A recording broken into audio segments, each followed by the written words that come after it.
First ever factory outlet Mukunda jewelleries KBHP Somajiguda Suchitra Hanamkonda Kothapet Chandanagar Khammam. Mukunda jewellers సమర్పించు Deepavali special ఎపిసోడ్స్కి స్వాగతం. అమ్మ నమస్తే. నమస్తే అమ్మా. అమ్మ, దీపావళి పండుగ అనగానే మొదట మనకి దీపాలు పండుగ విశిష్టతతో పాటుగా సత్యభామ గుర్తొస్తారమ్మ. అవునమ్మా. అయితే సత్యభామే నరకాసురుణ్ణి వధించింది అనేది ఒక విధానాన్ని మనం చెప్పుకుంటాం. అవునమ్మా. అసలు ఏం జరిగింది, ఎవరు వధించారు, ఈవిడి యొక్క ప్రస్థానం అసలు ఎలా జరిగింది? నరకాసురుని సంహరించింది మాత్రం కృష్ణుడు. నరకాసురుడితో యుద్ధం చేసింది సత్యభామ. అంటే ఆ రోజుల్లో ఆడవాళ్ళు యుద్ధం చేయగలిగేవాళ్ళు, అవసరమైతే చేసేవాళ్ళు, అవసరం లేకపోతే ఇంటి పట్టునుండేవాళ్ళు. చూడండి, అందరూ యుద్ధానికి ఎడితే ఇల్లు చూసుకునేది ఎవరమ్మా? ఇల్లు చూసుకోవడానికి వీళ్ళు ఇంటి పట్టునుండేవారు, వారు యుద్ధానికి ఎడితే వీళ్ళు ఇల్లు చూసుకునేవారు. అవసరమైతే యుద్ధం కూడా చేయగలరు, అందులో ఎటువంటి సందేహం లేదని చెప్పడానికి గొప్ప నిదర్శనం మనకి త్రేతాయుగంలో కైక, ద్వాపర యుగంలో సత్యభామ. యుద్ధం చేశారు, ఇద్దరు కూడా యుద్ధం చేశారు. అవసరమైతే చేస్తారు, అవసరం లేకపోతే ఊరుకుంటారు. అంటే మాకింత ప్రతిభ ఉంది, మేమింత గొప్పవాళ్ళం, మేమిన్ని చేయగలం అని ప్రదర్శించుకోరు. అది అవసరానికి తగినట్టుగా ప్రవర్తిస్తారు. సత్యభామ ఆభిజాత్యం, అందం, ఐశ్వర్యం, అభిమానం, ఆత్మాభిమానం అన్నీ మెండుగా కలిగినటువంటి ఒక స్త్రీ. నిజం చెప్పాలంటే ఆధునిక కాలంలో చాలామంది ఆడపిల్లలకు ఆదర్శప్రాయంగా ఉండేటటువంటి స్త్రీ సత్యభామ అని చెప్పాలి. అన్ని రకాల గుణాలు ఉన్నాయి. ఆవిడ మంచి వంశంలో జన్మించింది. ఆభిజాత్యం, చెప్పలేనంత అందం ఉంది. రెండు, అంతకు మించిన ఐశ్వర్యం ఉంది. ఇంకా ఆత్మాభిమానం అంటారా, చెప్పనవసరం. ఎందుకు అంత ధనం ఉందని ఎందుకు చెప్పాలి అంటే, ఇవిడ సత్రాజిత్తు యొక్క కుమార్తె. సత్రాజిత్తు తన స్నేహితుడైనటువంటి సూర్యుడి గురించి తపస్సు చేశాడు. ఆయన స్నేహం ఉంది, దైవం కూడా. చేస్తే ఆయన సంతోషించి దర్శనం ఇవ్వడానికి వస్తూ ఉంటే ఆ వెలుగు చూసి, ఇంత వెలుగుగా ఉంది, ఇంత వెలుగు ఎక్కడిది అంటే, నా దగ్గర ఉన్నటువంటి శమంతకమణి వల్ల అన్నాడు. ఆయన ముచ్చట పడుతున్నాడు కదా అని చెప్పి శమంతకమణి అడిగాడు కూడాను. ఏం కావాలంటే, నీకు అంత వెలుగుని ఇచ్చినము శమంతకమణి ఇవ్వచ్చు కదా అన్నాడు. ఇచ్చాడు. ఇస్తూ కొన్ని చెప్పాడు. ఇది రోజు 20 బారోల బంగారం ఇస్తుంది, ఇది ఎక్కడుంటే అక్కడ ఈతి బాధలు ఉండవు, కాకపోతే శుచిగా ఉంచాలి, పూజించాలి, అశుచిగా ఉన్నవాళ్ళు దీన్ని ధరించినట్టయితే ప్రాణహాని కూడా కలిగిస్తుంది అని. ఈ కథ అంతా మనం వినాయక చవితి కథలో తెలుసుకుంటాం. ఇంతవరకే మనకి తెలుసు. కానీ ఏం జరిగింది, శమంతకమణిని అపహరించాడనేటటువంటి అపవాదు రావడం వల్ల కృష్ణుడు వెళ్ళి జాంబవంతుడి దగ్గర ఆయనతో యుద్ధం చేయడం, జాంబవతిని భార్యగా తెచ్చుకోవడం అయిన తర్వాత సత్యభామని కూడా సత్రాజిత్తు కృష్ణుడికి ఇచ్చాడు. అపరాధ రుసుముగా ఇచ్చాడు.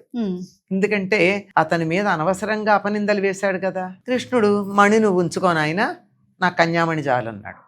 ఆయనకు అలవాటే కదా. గమనించండి, కృష్ణుడు తనంతట తానుగా వివాహం చేసుకున్న స్త్రీ ఎవరు లేరు. అందరూ నువ్వు మమ్మల్ని వివాహం చేసుకోకపోతే మేము ఉండలేమన్నటువంటి వాళ్ళని ఆయన పెళ్లి చేసుకున్నాడు. అందుకే ఆయన దక్షిణ నాయకుడు అన్నారు. దక్షిణ నాయకుడు అంటే దాక్షిణ్యంతో పెళ్లి చేసుకున్నాడు. అది అందుకని దక్షిణ నాయకుడు. సరే, ఇప్పుడు సత్రాజిత్తు తన కుమార్తెని ఇచ్చి కృష్ణుడికి పంపించంగానే చాలా మందికి కోపం వచ్చింది. ఎందుకంటే సత్రాజిత్తుకి సత్యభామ ఒక్కతే కూతురు. అవును, సత్రాజిత్తుని పెళ్లి చేసుకుంటే అందగత్తె లభిస్తుంది, శమంతకమణి లభిస్తుంది, అప్పటికే వచ్చినటువంటి బోల్డ్ ధనం కూడా లభిస్తుంది. ఎప్పుడైతే కృష్ణుడికి ఇచ్చాడో కోపం వచ్చి సత్రాజిత్తుని చంపేశారు. శమంతకమణిని ఎత్తుకుపోయారు. ఎత్తుకుపోతే కృష్ణుడు వెంటపడ్డాడు. సత్యభామ బాధపడుతోందని చెప్పి, సరే, అక్రూరుడేమో శమంతకమణి తీసుకుని నగరం దాటి వెళ్ళిపోయాడు. శతధన్వుడు వీళ్ళందరూ లాక్కుపోయారు. వాళ్ళని పట్టుకున్నారు. వాళ్ళని పట్టుకుని సంహరించటం. మణి లేకపోయింది. లేకపోతే ఈయన కూడా అనుమానించాడు, బలరాముడు కూడా, ఎవరిని, కృష్ణుణ్ణి. మణి దగ్గర పెట్టుకుని లేదని అబద్ధం ఆడుతున్నాడని. అంటే అన్నదమ్ముల మధ్య కూడా తగాదా పెట్టగలదండోయ్ ధనం అన్నది. అయితే లేదులే, ఈ లోపల అక్రూరుడి దగ్గర ఉందని తెలుసుకోవడం, ఆయన్ని పిలిపించడం, మళ్ళీ ఆ మణిని తీసుకెళ్లి ఆ సత్రాజిత్తుకి ఇవ్వడానికి లేడుగా, అంచేత సూరసేనుడికి ఇవ్వడం, తాతగారు కదా, అయింది కదా రాజ్యం, ఆయనకి ఇవ్వడం, అంతా అయిపోయింది.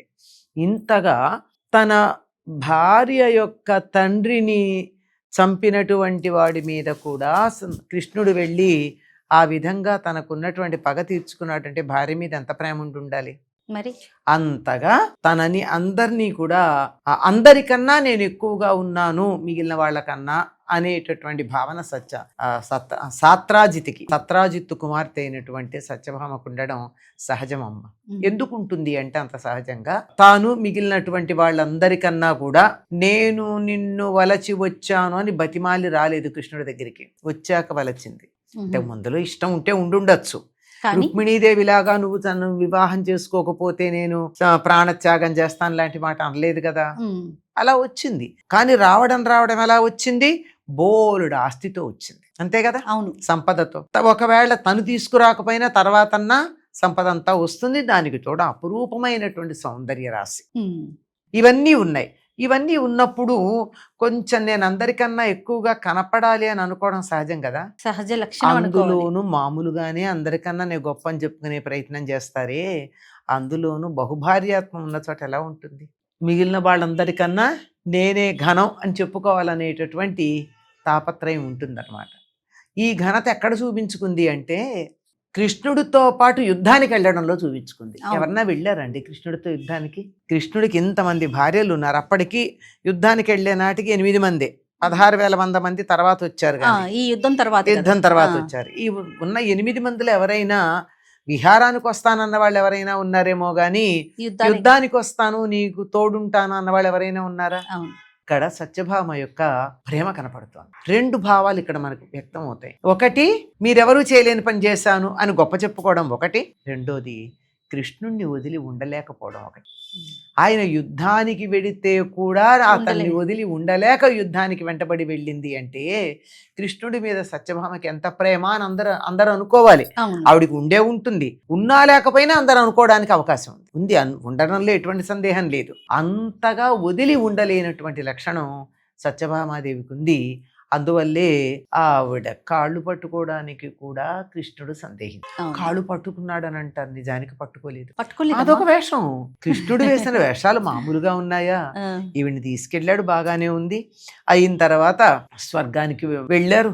ఈ వెళ్ళిన దానికి సందర్భం ఎలా పెట్టుకున్నాడంటే ఇంతకు ముందు పారిజాత పుష్పం ఒకటి పట్టుకొచ్చి, ఊరుకోడు కదా, ఒక ఆయన అగ్గిపుల్ల గారు ఉన్నారు, ఆయన తీసుకొచ్చి రుక్మిణీదేవి ఇంట్లో కృష్ణుడు ఉండగా వచ్చి కృష్ణుడు చూడ్డానికి వచ్చినట్టు వచ్చి కృష్ణుడికి ఇచ్చి నీకెవరి ఇష్టమైతే వాళ్ళకి ఇవ్వమన్నాడు.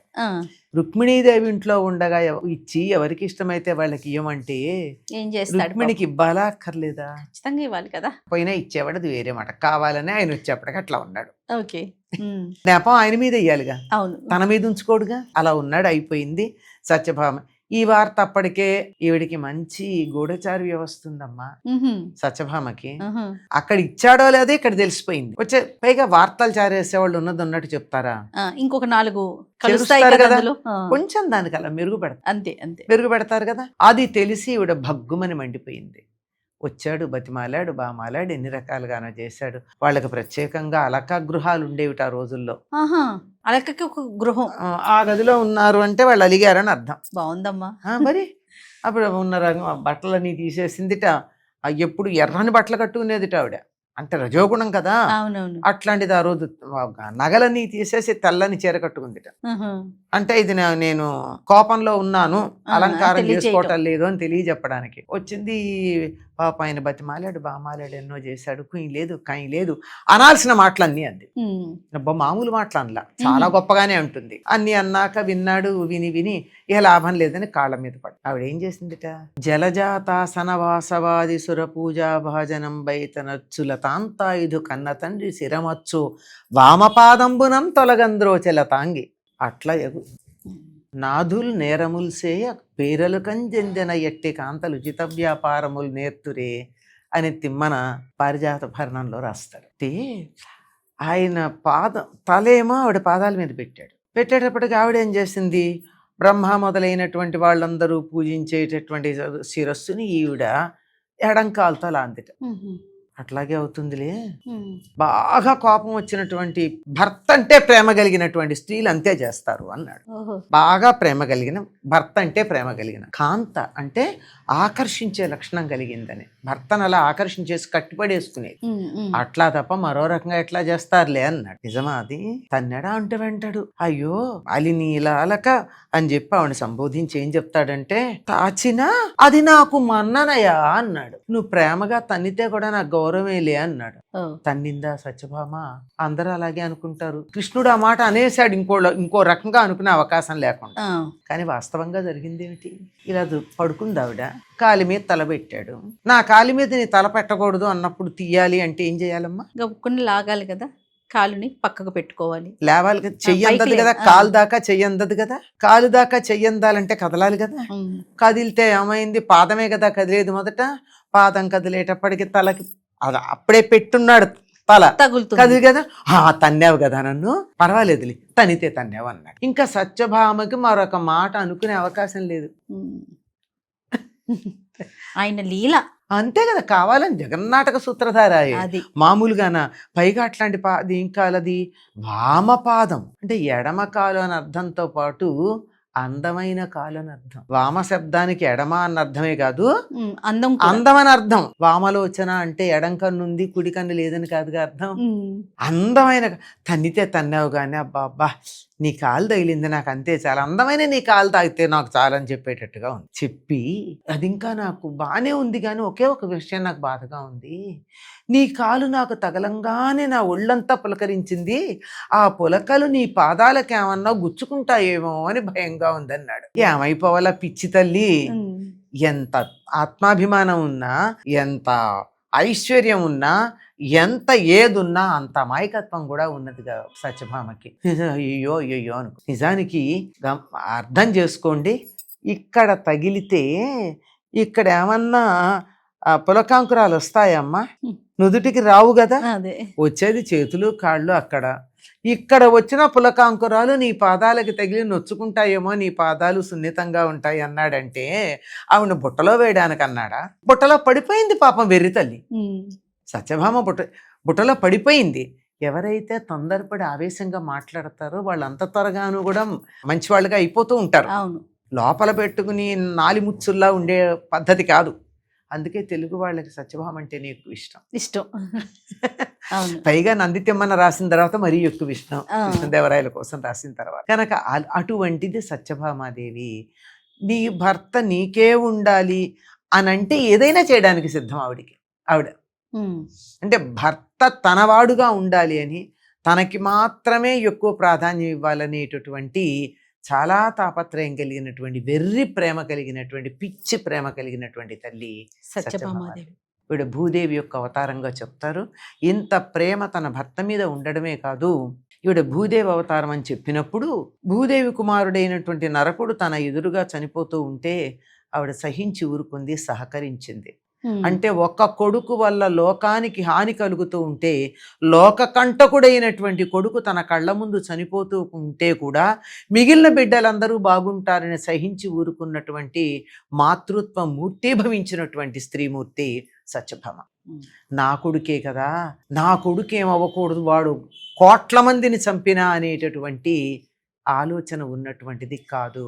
అంతమంది మీద ప్రేమ కలిగి అందరూ బాగుండాలని కోరుకునేటటువంటి మహనీయమూర్తి సత్యభామాదేవి. అద్భుతమైన గుణాలున్న తల్లి కదమ్మా. అవునమ్మా. తప్పకుండా ఇటు స్మరించుకోవాలి. అందం ఉంది, ఆ, ఐశ్వర్యం ఉంది, ఆత్మాభిమానం ఉంది, అమాయకత్వం ఉంది, పరాక్రమం ఉంది, ఉమ్, అన్ని విద్యల్లో పాండిత్యం ఉంది, కాబట్టి తప్పకుండా మనం స్మరించుకోవాల్సిన మానవత్వం వాళ్ళలో. మీద మమకారం కూడా ఉంది ఆవిడికి. అవునమ్మా. తెలుగు వాళ్ళందరికీ ఇష్టం అనుకున్నాం కదా. అవునమ్మా. లోకంలో ఆడపిల్లలందరికీ కూడా ఆదర్శం అమ్మా. ఉమ్, అందం ఉంటే సరిపోదు, అందం ఉండాలి. అందం వద్దనంటల్లా, అందం ఉండాలి, అన్నీ ఉండాలి.